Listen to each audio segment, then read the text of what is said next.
The only word or words that run through one's mind are outrageous and beyond outrageous.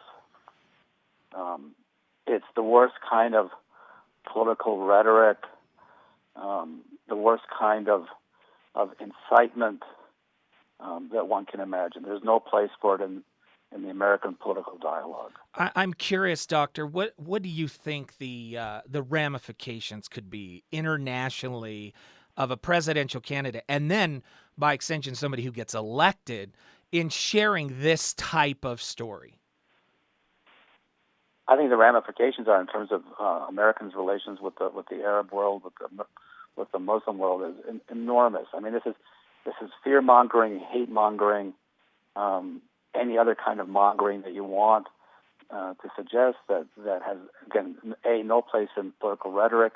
I mean, I understand rhetoric, right? Yeah. But this has no place in rhetoric, and I think the long-term harm to America's relations with the countries of the Middle East, especially after his speech on Wednesday, when he, as if, reached out to the Muslim world, saying that we need to be allies, albeit in a two-way road rather than the one-way road today.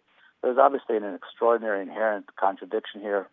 On the one hand, this kind of, over-the-top racism, and the other hand, this seeming reach out to the Arab world the other day, and the two just don't work together. I mean, it's just inherently contradictory. Yeah, and there also is this idea that as a nation, we're going to decide to use religious beliefs as tactics of warfare, which to me is so far below anything that this nation tries to represent or be or believe.